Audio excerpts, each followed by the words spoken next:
What happens when an idealistic young man with a future in politics suddenly has his entire worldview ripped out from underneath him? The Ides of March, directed by George Clooney, is a film based on the play Farragut North by Beau Willimon, in which a wunderkind campaign manager slowly loses faith in the political morals that he strives to achieve and the politicians that he is working to get into office. George Clooney is decidedly a liberal Democrat and has been for many years, and yet he co-wrote, produced, directed, and starred in a cynical political film that's critical of politics. And in this film, all of the culprits to underhanded dirty politics are Democrats. Why? This may have been to partially highlight that corruption, debauchery, and campaigns as a whole are not limited to one side of any political ideology or party. But the reality is that the original script on which the screenplay is based casts all the main characters as Democrats. Seems only fair to stick to the source. The original stage play, Farragut North, was billed as a classic tale of hubris set against a contemporary landscape about the lust for power and the costs one will endure to achieve it. Farragut North itself is the name of a Washington, D.C. metro station that serves downtown D.C., nearby a lot of lobbying and consulting firms. Beau Willimon wrote the play sometime after serving as a press aide on Howard Dean's presidential campaign staff. Not the first, but certainly the last political campaign he was a part of. I grew from all of those experiences to write the play Farragut North, which Ides of March is based on. Willimon was approached to co-write the screenplay for a film version of the play, and has since garnered a decent amount of industry success. You may also know Beau Willimon as the writer and showrunner for Netflix's political drama House of Cards. While Willimon may not necessarily want to be pigeonholed as the politics guy in film and TV, he certainly knows how to write compelling characters, thoughtful and biting political drama, with intrigue as a cornerstone to all of it. This certainly comes through with his breakout work, Farragut North, and of course, The Ides of March. To understand this film and its political message, I want to dive into a few key scenes and commentary from the writers. While it may seem from the outset that this is just another political intrigue drama, there's a lot that can be garnered from the interweaving political nature of it all, and a lot to be said about how campaigns are run and why our politics are the way they are. But first, what are the Ides of March? And if this play was originally called Farragut North, why did George Clooney and Grant Heslov and Beau Willimon rename it that? Well, for those that aren't familiar with Roman history, the Ides of March, or March 15th on the Roman calendar, marked a time of religious observances, such as sacrificial rituals. But it is best known as being the date of the assassination of Julius Caesar in 44 BC, famously dramatized by Shakespeare. Et tu, Brute, and so on. Caesar ignored the warnings of a soothsayer that cautioned him to beware the Ides of March, and his hubris led to his death by those he thought were his friends and allies. Side note, in the autumn of 42 BC, Caesar's assassin Brutus issued these coins with the abbreviation Idemar to mean Idibus Martis on the Ides of March, under a cap of freedom between two daggers. Remember all this symbolism for later. We'll cover it in due time. Now, with some of the context covered, on to the review. In this first scene, Governor Morris's campaign managers Paul Zara and Stephen Myers are meeting Ida, a New York Times reporter, and each is trying to spin the other. So you're certain you're going to win here? Certain, no. Confident, yeah. 6 presidentials I've done, and I've never felt this good. He's clearly hedging and not really willing to commit. Pretty characteristic of most campaign managers and anybody in media, but he always remains outwardly optimistic, which Stephen will later directly contrast by saying, I'm not naive, okay? I've worked on more campaigns than most people have by the time they're 40. The truth is, he's the only one that's going to actually make a difference in people's lives. Stephen appears overly optimistic, even for someone who has been through campaigns before and knows the pitfalls of hubris. It won't matter. Not one bit. You used to know that before you got all goosebumpy about this guy. Mike Morris is a politician. He will let you down, sooner or later. This is the view that he's desperately fighting against, one that he is unwilling to accept or entertain with Mike Morris, even to the point he's going against what seemingly everyone else holds to be universally true. It's admirable, even enviable, to be so enthusiastic about a candidate, especially for someone who is as knowledgeable and experienced as Stephen is. And we can see that he's still somewhat afraid of what could happen should his hopes be dashed. But in the meantime, he's still focused and involved in the campaign, unafraid to muckrake the opposition and suppress media and information in order to make his candidate look better. At this point in the film, he's still optimistic and believes in Governor Morris and the cause that he's pushing for. Part of being on a campaign is putting your adversaries on the defense and allowing them less time to be on the offense. Our Oppo guys do research, we feed it to the press, and we see what sticks. This will come into play later, but for now, Stephen is very focused on making Governor Morris look as good as he possibly can. Now, some of you might stop here and think, well, this guy's completely corrupt, he's just a shill. But remember, Stephen actually believes in Governor Morris, which only leads him to justify more of his actions later on in the film, but we'll get to that. In general, this is part of running a campaign. You want to make your guy look as good as you possibly can. It makes it especially difficult to deal with this moral quandary when you agree with what the person is striving to achieve politically. And whether Stephen believes in Governor Morris or not, this is how most campaigns are run. Speaking of Governor Morris, we haven't seen too much of him, but we've seen enough at least to form the average voter's gut opinion of a politician. In debates, he's quick on his feet. In person, he seems stern, but fair, and principled in his belief. I will defend until my dying breath your right to worship in whatever God you believe in. We see he's not necessarily willing to bend his beliefs or policies to poll better. Good cop. I'm not changing it. And can sometimes be completely adamant about doing things the right way. This is obviously an admirable trait, and we can see why Stephen and others are so enamored with the governor as both their boss and as a person they can believe in. If you stopped the movie before the second act, I'm willing to bet a good chunk of people watching this would vote for Governor Morris for president. He's conventionally handsome. I mean, come on, he's George Clooney. He's well-spoken, he has appealing ideals, and a good track record. I told you I got asked that question in an interview, and somebody said, well, would you vote for Morris, having seen the film? And I said, well, if I didn't see this scene, yeah, I'd still vote for him. Right. So I want to know, before watching the rest of this film or video, would you have considered voting for Mike Morris? Remember, it's an open primary in Ohio and an open primary in my comments, so go ahead and let me know. The rest of this video is all spoilers, so there goes your warning. Tom Duffy, the opposing Democrat Pullman's campaign manager, calls Stephen to see if they can meet up. Stephen knows that this is a dangerous proposition, especially since he called him at his office, but his curiosity gets the best of him, and Stephen goes to the meeting anyway. Some of the most hard-hitting lines in the film are said during this encounter, where Stephen entertains a proposal from Duffy. I want you to work for us. What, are you kidding? No, not in the least. You're gonna lose Ohio. I'm not. Duffy is the first person to sow true seeds of doubt in Stephen's mind. And in certain races, there exists efforts from other candidate camps and even opposition parties to prop up someone to win that the other party knows they can beat in a general election. After all, a more popular candidate is something an opposition party doesn't want. So if you wanted to get elected to public office, who would you rather face? Whether Duffy is bluffing or not doesn't really matter. What matters is that Stephen now begins to believe he is pigeonholed into one of two actions.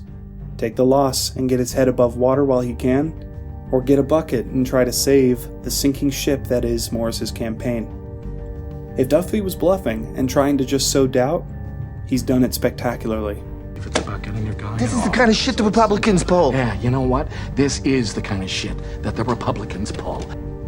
I've been in this business 25 years, and I've seen way too many Democrats bite the dust because they wouldn't get down the mud with the fucking elephants. In this scene, we see what I believe is the real side of Duffy for a split second. He may have once been like Stephen, idealistic, wide-eyed, energetic, where he believed in people for brief moments, but for the sake of his soul and hairline had to start playing a little rough and dirty in order to win. His faith is not in the democratic process, not anymore. It's in his ability to get the work done the way he begrudgingly knows it needs to be done. So why is Ohio so important to win anyway? Well, it's what's known as a bellwether state, and tends to vote the way that the rest of the country votes in terms of presidential elections. Now, it's not always consistent, but winning Ohio is extremely important for presidential campaigns, just like winning Iowa or North Carolina or some of the bigger electoral vote states like Texas and California. They're still going to need to spend a lot of resources, time, energy, and especially money in this election in order to win.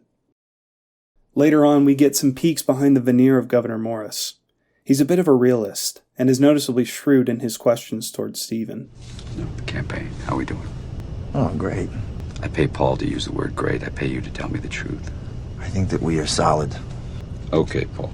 Though he's optimistic about himself and his chances, he's not naive in the slightest, and we even get a little sense of cynicism from him when they talk about his career trajectory. In the world of politics, upward mobility is extremely important, and Governor Morris knows just as well as anybody on that plane that in order to keep a political career alive, you have to have aspirations beyond the campaign.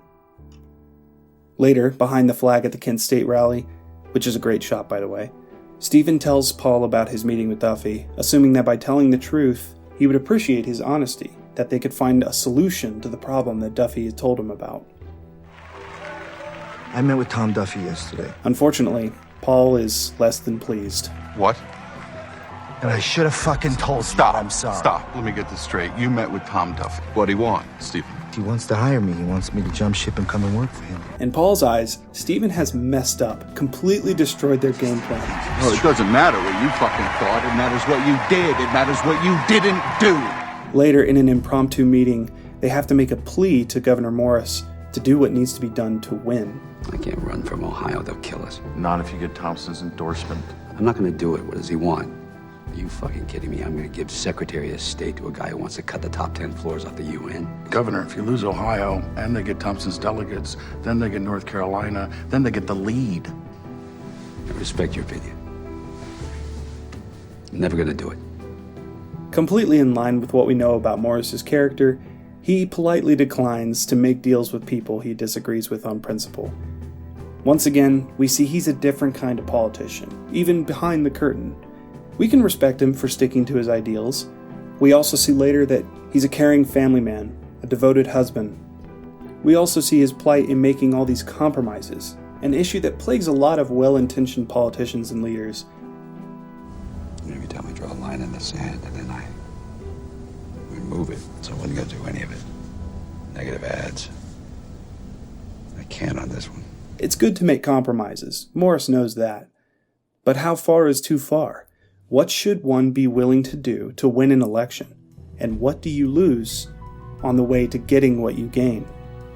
And then, while sleeping with an intern, Stephen comes to the horrible realization that Governor Morris has had an affair with the very intern he is currently sleeping with.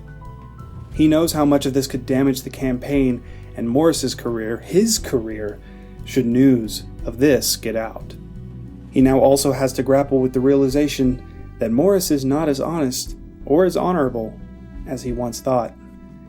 Then, with the added news that Molly is pregnant with the governor's child, there's evidence of the affair that goes even beyond a rumor or a stain on a dress. The audience, especially those who have come to trust Morris even in the slightest and might even quite like him a bit, are taken aback. This is our first hard-hitting lesson and the first knife in the back of idealism. While Stephen is juggling taking care of the campaign and also covering up for Governor Morris, news gets out that Stephen met with Duffy. When Stephen calls him to confirm, Duffy swears he didn't leak it. This is true though. He wouldn't purposefully sabotage himself in this way either. Now Stephen is getting paranoid and knows the implications for the campaign should this story get out. After taking care of the problem with Molly, he goes to meet with Paul to figure out what to do next. Here, Stephen gets a very hard lesson in trust and loyalty, as Paul gives him a dressing down that could kill anyone's ego. I leaked it to Ida. So why'd you do it? Why would you do that? Makes it easier to let you go. I made a mistake. You didn't make a mistake, you made a choice. He mentored and trusted Stephen. Now he can't, or rather won't, continue to do either in good conscience. Now, there's only one thing I value in this world, Stephen, and that's loyalty. And in politics, it's the only currency you can count on. That's why I'm letting you go. I value trust over skill, and I don't fucking trust you anymore. While we can derive that Paul may actually believe in loyalty above all else, what we can also guess is that it's possible Paul threw Stephen under the bus in order to save himself, Governor Morris, and the campaign. Fairweather friends are not loyal, they're opportunistic. In this, Paul sees Stephen as a fair-weather friend, willing to jump ship once the shit hits the fan. Feeling betrayed and trying to pick up the scraps of what is almost assuredly a ruined career, Stephen goes to Duffy's campaign office to take him up on his prior offer. I'm coming to work for you. So he fired you? I quit. No, you're lying to me. Come on, man. I quit. Revenge makes people unpredictable. Steve, I can't have someone who's unpredictable, who's unstable. This is partially because, yes, Duffy can't trust that Stephen is going to do this for the right reasons, but he also can't trust that Stephen will turn around and do the exact same thing to the Pullman campaign. But the other part of it is this: his real plan already worked. Politics is my life. Oh, you know what? Do yourself a favor. Get out now while you still can. Because you stay in this business long enough, you're going to get jaded and cynical. Like you. Yeah, just like me. You knew I was going to fucking tell Paul, didn't you? Put yourself in my shoes, Steve. What are you going to do? You're either going to hire him for yourself, or you're going to work it so if you can't have him, the other team can't either. This is a win-win situation for me. Now that Stephen is politically toxic, he understands. He was Caesar, becoming too powerful, and has now been stabbed in the back twice. It couldn't possibly get worse, right? And then it does. Stephen has now fully crossed the threshold from idealist to dark and cynical realist. With Molly's death passes the last shred of morality and empathy he had left. Whether Molly's death was suicide or a way for Morris to get rid of a problem doesn't really matter. All that matters now is how Stephen can use this to further his agenda. He knows he must act or die. Pissed off and with nothing left to lose, Stephen kicks off a last-ditch effort. He meets with Thompson to arrange a deal for him to become Morris's running mate, and then it's off to the governor's address about Molly's death. Here, with one action, Stephen gets Morris's undivided attention. When he meets with the governor in the basement of the restaurant, and Stephen is now confronting a man he once respected and admired. Tomorrow there's going to be a few changes to your campaign. I'm your senior campaign manager. Why would I do that? Because you want to win. Stephen is leveraging everything he has to get his position on the campaign back, but Governor Morris bites back, showing his teeth in a way that we haven't seen before. Troubled young girl tells you a story. A troubled young pregnant girl. Is that what she told you? Is that your best play? Need a job that bad, Stephen? You come in here with your dick in your hand. You got nothing. She left a note. But he knows that he's in a tough spot, and that if he incorrectly dismisses Stephen's claims as a bluff, it can end very badly for him. How would you know that? I was cleaning up your mess. I thought it was an accident. I don't know, Mike. You're gonna have to tell me you're the last person she called. We, the audience, are seeing for the first time a side of Mike Morris that is devious, malicious, and has survived this long in politics because he's willing to get nasty and take risks if he needs to. It is your word against mine. Your word. A fired, disgruntled employee. The audience starts to feel a little bit like Stephen does. Shocked, a little dismayed, horrified that they ever genuinely even started to believe in a person like Morris. It's your call, Bill. We know that there's no note, and that Stephen is bluffing, but Morris can't take that risk. If Stephen actually does have a note, it would be the end of everything. And ultimately, he capitulates, giving up what's left of his personal integrity. He fires Paul Zara, and they spin it as a positive. They lose Ohio, but Thompson endorses Morris and virtually guarantees him the nomination. Stephen has won. He's now the senior campaign manager, but more jaded and cynical than ever before. Having completely lost faith in Morris and no longer possessing a shred of idealism, he no longer trusts anyone. Not really. From this moment on, he will insulate himself, cover his tracks, and diligently, effectively, carry out his job, doing the work the way he begrudgingly knows it needs to be done. So, is The Ides of March a good movie, and what is the message here exactly? I think it's a pretty great representation of how someone can go from idealistically trusting and supporting a politician to understanding that not everything is the way it seems. Beau Willimon views the play as more of a realist's point of view, rather than a cynical rebuke of campaigns and politics as a whole. I had a blast. It was an amazing experience. We were all over the state, a couple 20-year-old guys, feeling like in our own infinitesimal way we were going to make a difference and make history. Such a rush, such a high when you win, and as I learned later, so crushing when you lose. It's very black and white. But politics was never like a thing for me. I'm not a political junkie. That's not a subject that interests me. Power, I'm not trying to be cavalier here. Power really interests me. And politics is a subset of power. And politics in Washington at this level, you're seeing power explored in the most sophisticated ways with the highest stakes. While we could easily walk away from the play or the movie hating politics and everyone and everything in it, I like to take the approach that Willimon does. Politics in general, and campaigns especially, can be dirty. They have been ever since the dawn of this country. Idealism can be crushed by realism very quickly, especially in Washington, D.C. In his review of the movie, Roger Ebert says, "The Ides of March tells me something I already knew, that the experience of running an American political campaign is crushing for body and soul. By the time a winning candidate survives more than a year of primaries and the general election, it is a wonder he has the strength remaining to govern."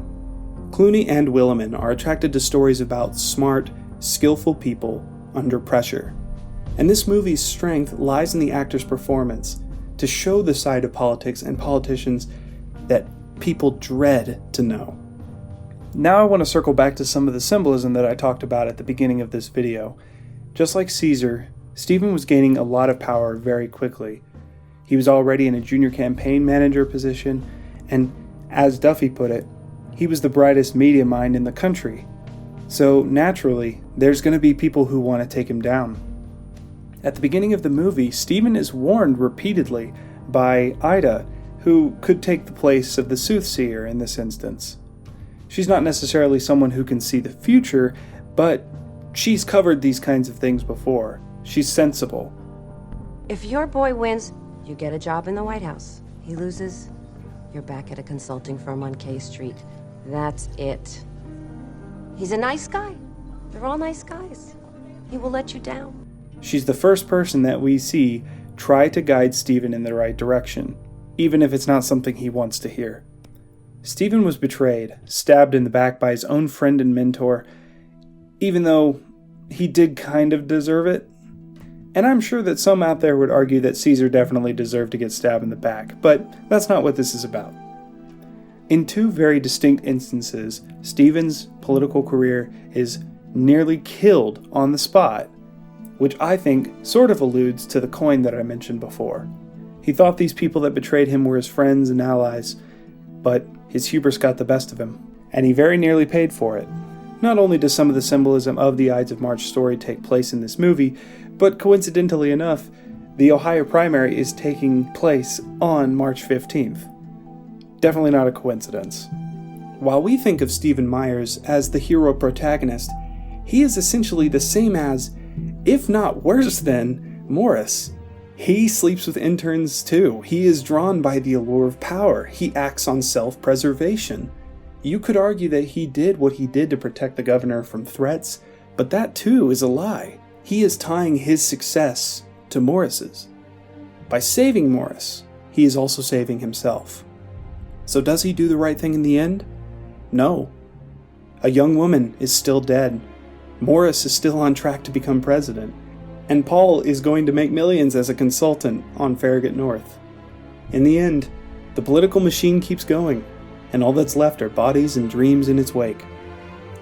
We could take away that Ides is a smart film about the sacrifices made in pursuit of a better world. During the confrontation, Stephen even somewhat forces Morris to to promise that he will stick to that goal. What do you want? Paul's gone. Today. You take office, and you make right what so many people have made wrong. All the things that we both believe in. Is this anger or a shred of naivety? No. Just like when he was running the campaign, this is him justifying their behavior as a means to an end. All this wheeling and dealing, they tell themselves, it's for the greater good. But is it? For some, it is. And to millions of others, it doesn't really matter. If you're not convinced of that take, maybe you could come away from this movie with a different interpretation. The darker message of Ides of March is simply this: in the pursuit of power, never let idealism, relationships, loyalty, or trust blind you to your goals or reality.